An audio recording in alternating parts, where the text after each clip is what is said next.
Okay, so we are back to do a little bit of a tutorial on how to do this Onshape on your own assignment. Some of you already got this knocked out of the park. Some of you kind of struggled. Some of you really struggled. So I told you guys yesterday that I'd make a video showing you how to do it. So here we go. The units, millimeters and grams, good to know right off the bat. Part name assignment number 1, we can get to that later. Not bad to make a copy of that right now, so I'm going to hit Control-C just so I have that. And then based off all this is the shape that we're drawing. And so now I'm going to go back to my Onshape. Alright, and we're going to create a new document. And we'll call this Onshape Assignment Tutorial number 1. And then the first thing that I always like to do then is get my units set. So I go up to those little bars up there, workspace units, and we said that we're in millimeters and grams. So we should be good to go there. Okay, so now our basic drawing is set up, but we need to take a look a little bit more at how we're going to do this. So to me, the best view here is the top view in order to give us some details. Alright, and then the front view helps us to know for our extrusions and things like that. And so really what we have is this circle, and then an arc around the circle, and then a rectangle that goes down, and eventually these little angles are put on there with a support known as a rib, then later added to that. And so what I'm going to do now is I'm going to draw the circle, I think is where I'm going to start, and I'm going to have the center point of the circle at my origin, then I'll draw my arc around it, and then we will go from there. So let's go ahead and begin that. So I'm going to create a new sketch. I'm going to do it in the top plane, view normal 2. And now I'm going to get a center point circle. And we said that needed to be a diameter of 15. Okay, so there's that. And now we need this arc. Okay, and that's a radius of 15. So what I'm going to do is get my center point arc, and I want it on the origin as well. And right now I'm not concerned with my dimension on this. I'm just concerned that to start the arc I want it straight up from the origin somewhere, and then I'm going to take it around and finish it straight down from the origin. Okay, and at this point now I can change my dimension by typing in that number. So now we have a diameter of 15 on the inside, a radius of 15 on the outside. Now we can look at our next steps. So from the center point it tells us that we then need to go down 18 millimeters and then all the way across. Even though this line's a little bit lighter, there's still a line there that goes all the way across and back up.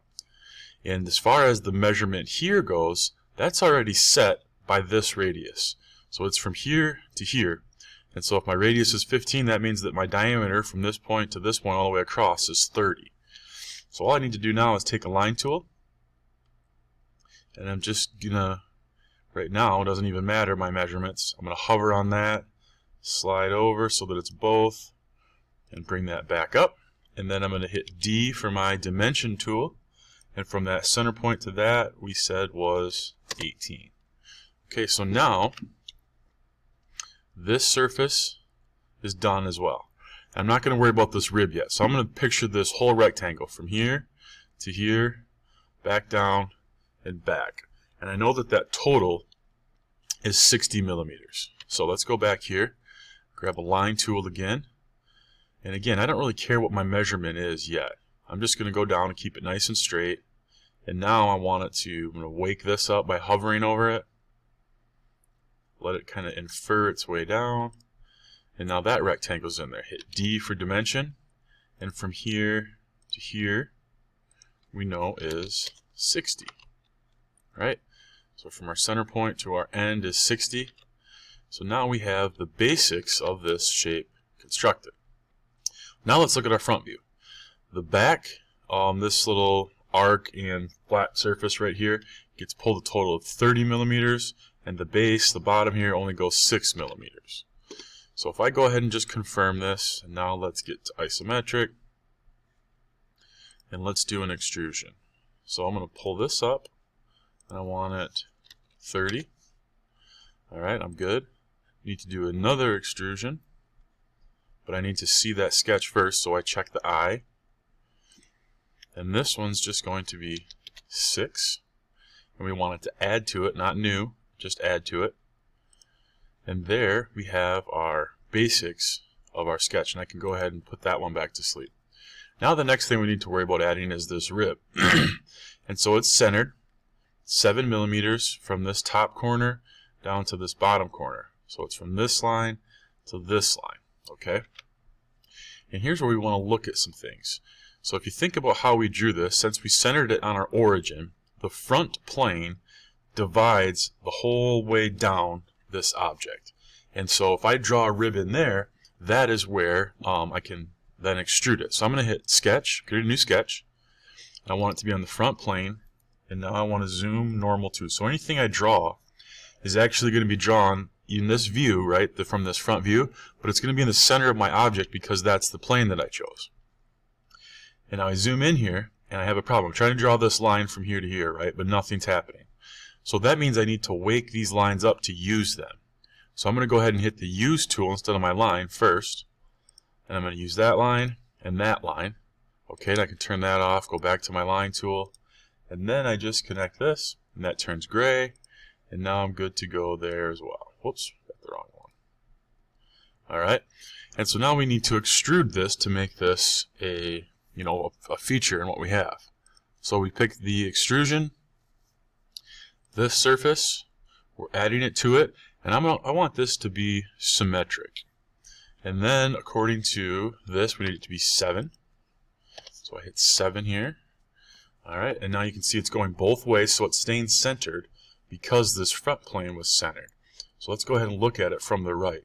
See that right plane, the front plane that we were using, is right dead center down it. And then I pulled it symmetrically both ways on my extrusion.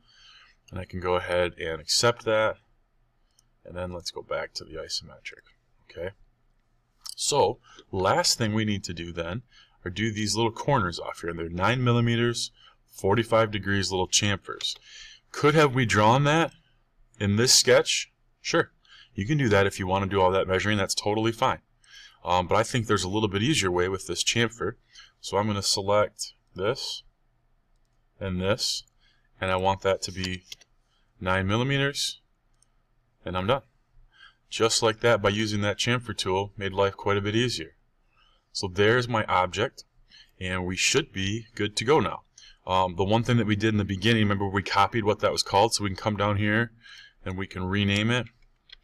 I already had that copied, so I can hit Control V to paste that in there. And then let's go back and look at a couple other things and see how we did. So we're going to do aluminum 1060, and then let's also be able to check it in just a second. So first thing, we want to assign material and aluminum 1060, and we're good. So then we can, I'm going to turn off my planes by hitting P, get back to a kind of a normal view, scoot it over, select it, and bring up my mask properties. So you can see how I did there. Now let's compare it to the answer key over here. 86.679, 86.679, 32103, and 32103. So we nailed it. Alright, that's the end of this video. You would now, just like as is, with the mask properties showing and everything highlighted just like this, you would take a screenshot of this and turn it in.